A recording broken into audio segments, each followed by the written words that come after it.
Ready? 2, 3.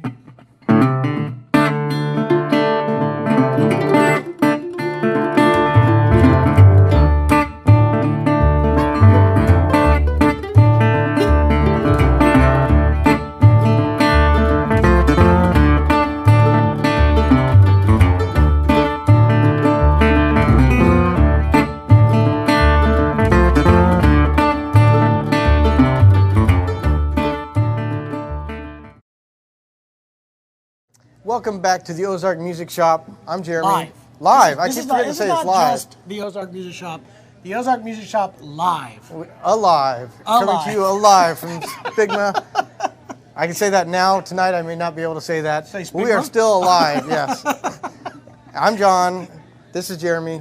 He did that yesterday. Yeah, it's a That'd little be mix. funny. That's Jeremy. I'm John. We're glad to be with you in Nashville, Tennessee, where we have been filming all these live episodes. It has been a lot of fun, and we're actually bringing back a guest. It was so much fun, he had to come back. It turns out he has more than 3 hit songs, so he's That is weird.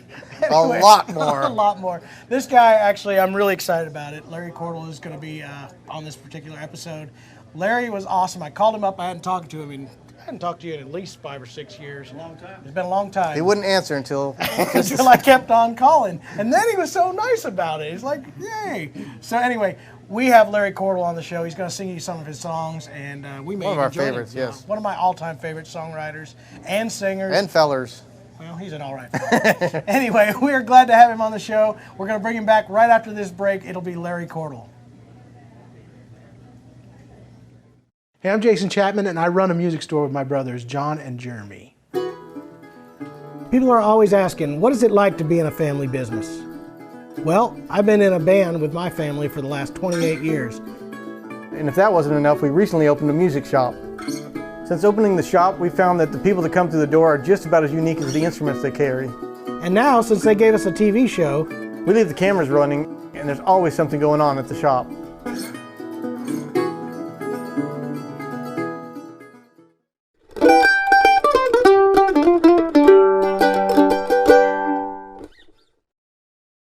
Up before the rooster crows in his old bibbed overalls, a cup of coffee black and strong, while he puts his work shoes on.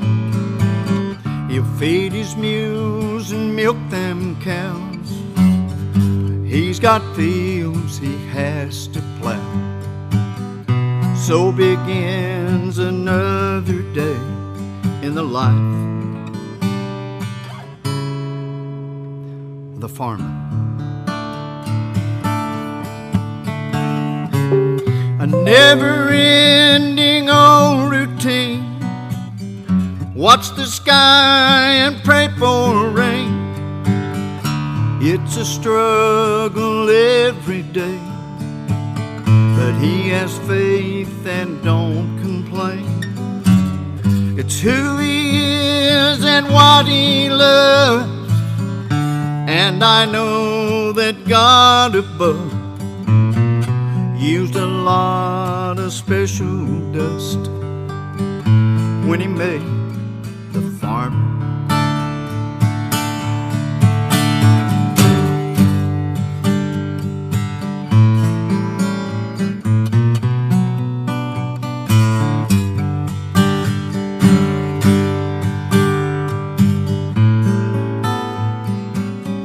Calloused handshake is his word, and good as gold, or so I've heard. On his knees he makes a stand. His legacy is in the land. It's not for fortune, not for fame. You'll likely never know his name. With honest sweat he feeds the world. That's why God made the farmer. A never-ending old routine. Watch the sky and pray for rain.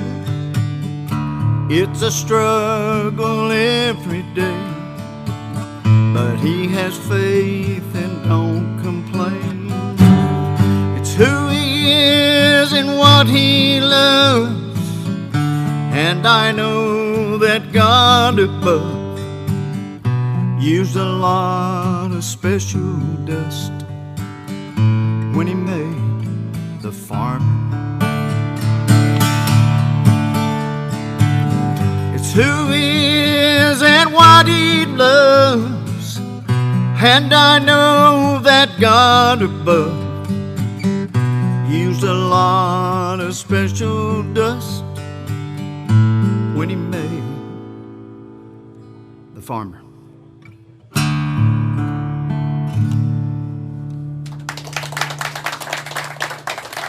Looking for an acoustic instrument? The Acoustic Shop is the place you want to go.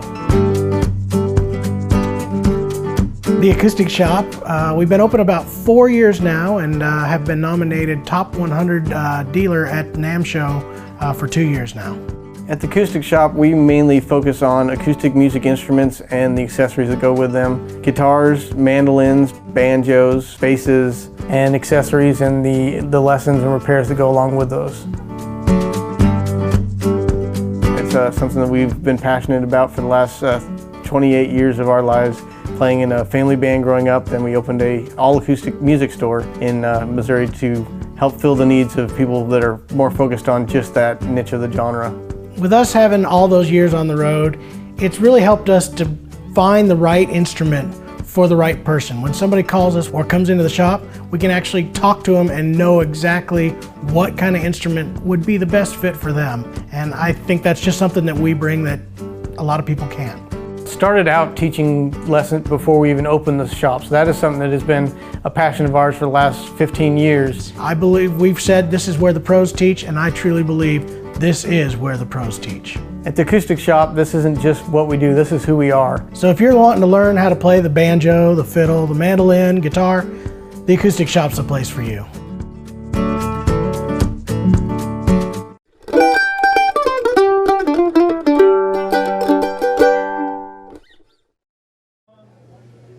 Welcome back. We are here with the Mighty Chord. I think that is the official title for you. You're the Mighty Chord, not the little chord, the Mighty Chord. No, Larry Cordle is the power chord. He is the power chord. I like that even better. Bird Burton gave me that name. Did he? You know that? I did not know that. Yeah, he was I'm going to claim I did a it. good soul. You guys saw it. He did it for a joke, and it just kind of stuck. So I like it. I've had it all these years. Larry is one of the, to me, the most amazing songwriters I've ever known. Oh, thanks, And John. You're too what has kind. always been the best part about knowing you is you've had so many hits, yet you have always been one of the nicest guys to sit and talk with and be around. And you were extremely nice to us as upstarts in the music end. And first time I met you, you were just so supportive and so wonderful about it, and we do appreciate that. And I know everybody out there that knows Larry knows that that is the case. So thank you first and foremost for that. You're welcome. We need people who can play like you fellas in that business. I can tell you that No, you right don't. now. That is not true at Yes, all. we do too. But you've been writing songs now for, well, how long now?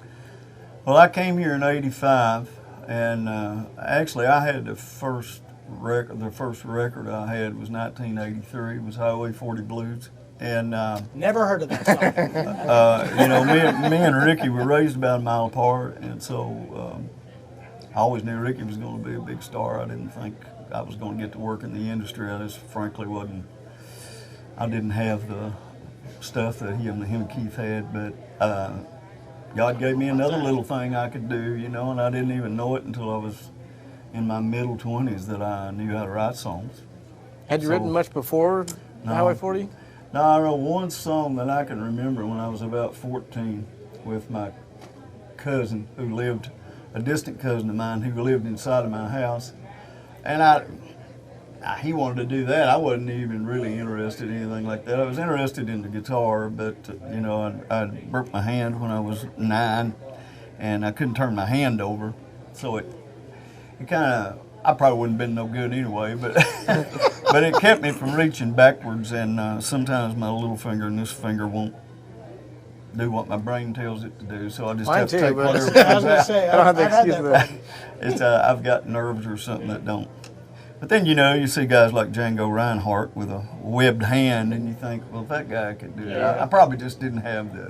That's when I go. I'm just lazy. That's what I think I was. It's still, if Highway 40 Blues was one of your first ones, and it just takes off. And I remember I was a kid not even thinking about playing music, but Highway 40 Blues, we had the cassette, and it was looping all the time. By the way, that. there used to be this thing for all you kids at home called a cassette. And before that, there was LPs. We wore it out so much we had to put the pencil in there and spin it. Right. The tape would come out, we had to spin the pencil in there. But if that was your first big hit, you had to have been going, wow, this songwriting thing's pretty easy. Well, no, I had a few songs. You know, I just didn't have.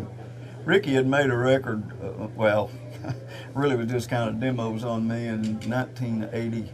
And I was trying to be a CPA during the day, and I wasn't going to be very good at that. So he had made a little record. You didn't tell your on clients me that, did you? No. At Limco in Lexington, you know, and it had Highway 40 Blues and Hero of the Creek and I don't know, some other things. Two Highways was on there, some things that Ricky wound up doing.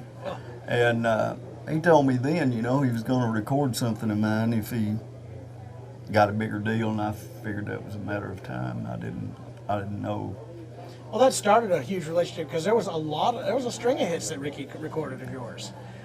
Quite a bit. Well, I was on a bunch of them records early on, you know, and then even till after he went to Atlantic, I was still on some of those records, you know.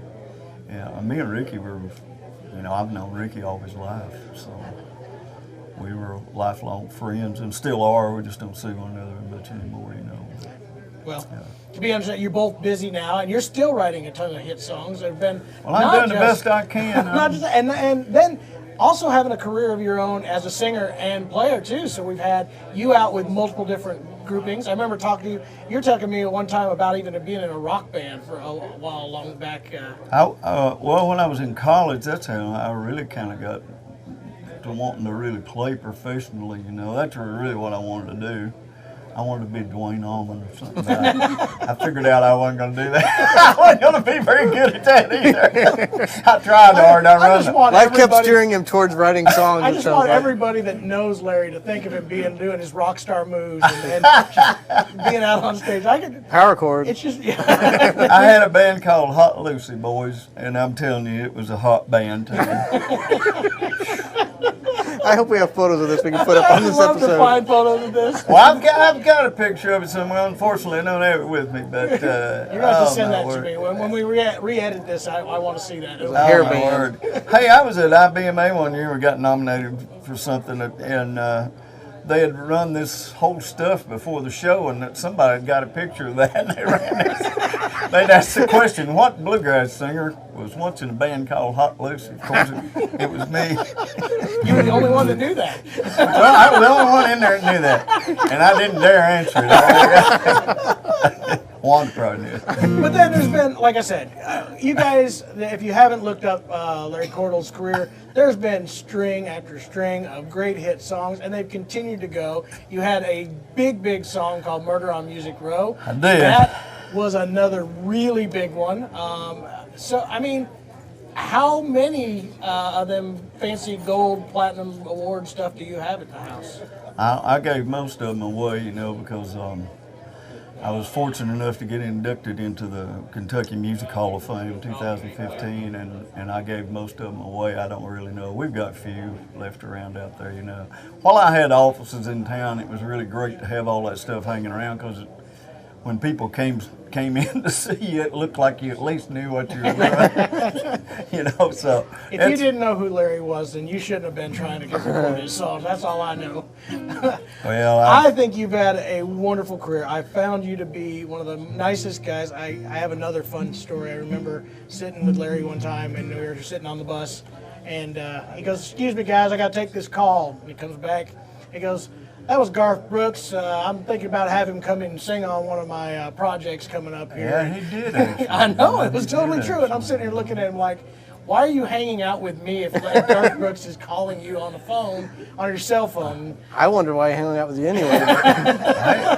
Hey, you know, Garth, to tell you this, too, I remember when he was just a club singer in Oklahoma when he met, the first time I met him, you know, and, I mean, you just don't know what people are going to take a shine to, you know, I mean, and he had such a great career. And you know, I've accused him from time to time of being a bluegrasser somewhere down in his heart. I know he wants to be one. You know, Travis Tritt is. He's I know a he banjo is. player, so Yep. we got some over in that business. He's hiding out. Well, I know, you know, there's been talk of Garth doing a bluegrass album. I've heard that before. I wish he would. Because I've heard it, you know. Larry's gonna write all the songs for Larry, it. yeah, it's gonna be Garth sings Larry Cordle. That's what it's gonna be called. I don't know As- about that. as- what is it? Something Lucy? Hot Lucy. Hot Lucy. His alter ego. I Chris love and the it. Hot Lucy. Anyway, You got a new project coming That's out too, right? I do. It's we just had a #1 single off of it. It's called "Breaking on the Jimmy Ridge," which anybody from Blaine, Kentucky, will know exactly what that is. there's like 7 of them. You know, so I'm fixing to put a new single out Friday. It's called "Sailor's Regret." And my buddy Johnny Williams, I don't know if he's in here or not, wrote it. I love Johnny. It's a great, I do too, and he's a great writer. One of the most underrated in bluegrass, I think. And the title of the album is called "Where the Trees Know My Name," which is another song that I wrote with Leslie Satchers on the record. And hey, boys, I'm going to do this as long as the good Lord lets me be able. I'm going I to hope be that's a sitting there long time. listening, I'll Yeah. tell you that much. I can't wait for this new album to come out. And Well, we're excited about it. You know, it's I had the 2018 records. Well, actually, this will be the 3rd one in consecutive years. I'm surprised I could get that many that quick, you know. But and of course, you know, the gospel CD we got nominated for a Grammy Absolutely. on. We were Did thankful great. for that, you know. And, very great. hey, I couldn't be happier in Yeah. my life. You know. Oh, we appreciate Well, it. I have I'm a glad new you- granddaughter. You Well, that's even cannot better. You cannot be better than that. I don't have Jensen one of those. Christine. But, well, that's awesome. Very, She's a very dandy. cool. Well, I am so glad that you were able to come and be here, and I'm serious. I was glad you took my call, and not only that, but agreed to come and do this with us. We're going to get Larry to do some more songs. And then we're gonna crash this Yeah, party. and then we're going to crash your party. Me and Jeremy are going to join you on. All for one, right, so boys. I'm I was looking forward hoping to it. hoping you all do that. We're gonna do a It's Hot gonna be Lucy great. tune. Yeah. I don't know if we can do that or not. Anyway, we're going to take this short break, and then we'll be back with more Larry Cordle.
The meanest clinch mountain back step ever.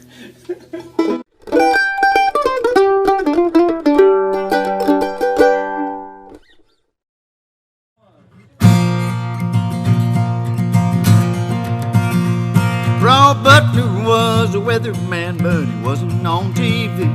He knew if it was gonna rain by all the signs he seen. Well, he knew it meant wet weather when he heard the tree frog sing. what it meant when the southern moon had a golden ring. Well, the farmers came from miles around when it got hot and dry, hoping for some good news when he looked up in the sky. He'd look up at a big black cloud from the Carter County Bridge and said, I'm afraid it's bad news, boys, she's breaking on the Jimmy Ridge. She's breaking on the Jimmy Ridge, boys, breaking on the Jimmy Ridge. There'll be no rain here today, she's breaking on the Jimmy Ridge.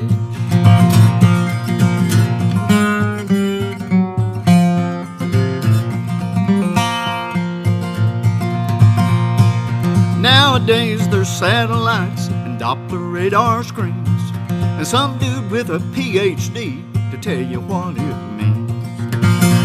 But despite their education and tools of the trade, they still don't always get it right when they say it's a-gonna rain. She's breaking on the Jimmy Ridge, boys, breaking on the Jimmy Ridge. There'll be no rain here today, she's breaking on the Jimmy Ridge. Breaking on the Jimmy Ridge, boys, breaking on the Jimmy Ridge. There'll be no rain here today, she's breaking on the Jimmy Ridge.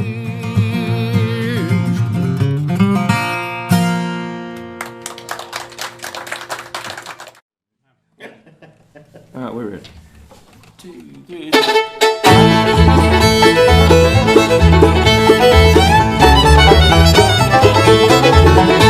My mother raised 3 grown sons, Buster, Bell, and I. Buster was the black sheep of our little family. Mother tried to break him of his rough and rowdy ways. Finally had to get the judge to give him 90 days. And he rambled, he rambled all around, in and out of town, and didn't he ramble, he rambled till the butchers cut him down.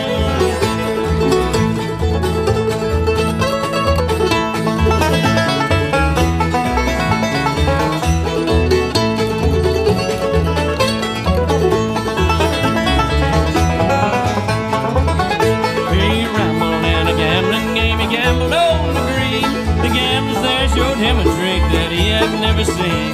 He lost his rolling jewelry and like to lost his life. He lost the car that carried him there and somebody stole his wife. And then he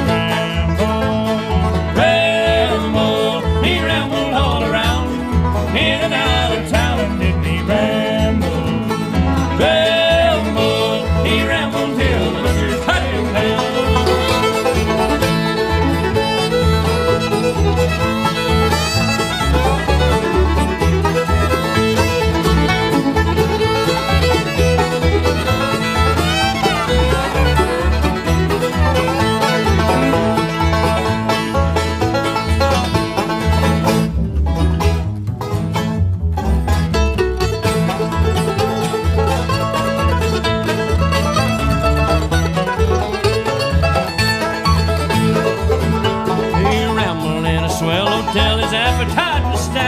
When he refused to pay the bill, the landlord kicked him out. He picked a brick to smack him with, and when he went to stop, the landlord kicked him over the fence right in a barrel of slop. Did he ramble,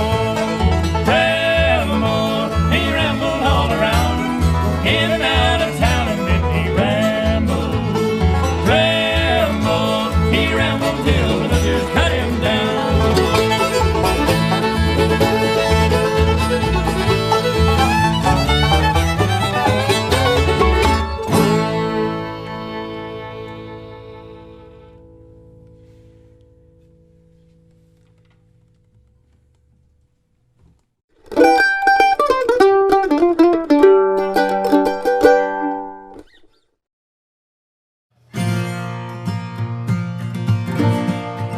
My first guitar was a loner, an old friend my cousin let me keep. Back when I was learning how to play like the boys in Tennessee. I'd sit up every night and pick it till my fingers turned green, and I learned how to make her talk on them black dime strings. Well, my daddy showed me 3 chords, but Jimmy still taught me how to play. And he showed me the G run I'm still using today. I thought it surely must be magic, the way he made it ring. But he said it ain't no secret, son. Why, it's these black dime strings. Well, I don't know if they still make them. Back then they were the best. Had a good time, didn't cost much, $2.95 a set.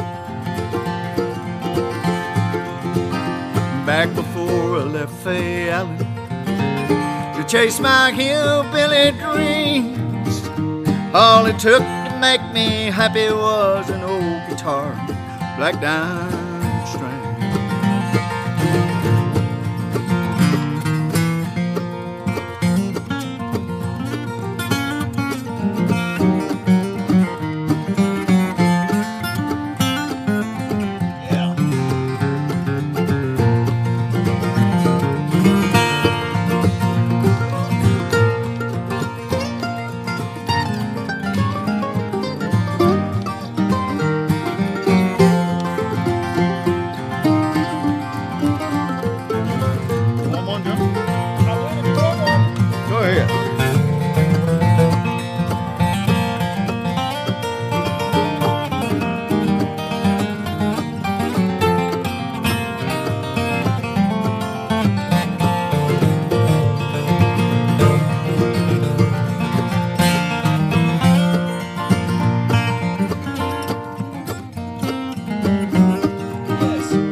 Had my share of troubles too, but if I could do it all again, Lord, I know just what I'd do. 'Cause if I could have just one wish, I'd take a trip back in a time machine to the day I learned to play the wildwood flower on black diamond strings. Well, I don't know if they still make them. Back then they were the best. And a good time didn't cost much, $2.95 a set. Back before I left Fayette to chase my hillbilly dreams, all it took to make me happy was an old guitar, black dime string. Hey, back before I left Fayette to chase my make it big dreams, all it took to make me happy was this old box and black dime string.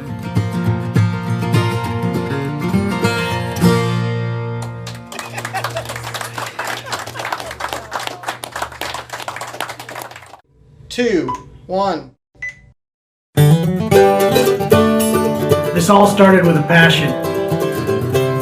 Music has been a part of our lives for as long as I can remember. Our goal from the start was to have an outlet where we could feel that passion in others. At the Acoustic Shop, this is not just what we do, it's who we are.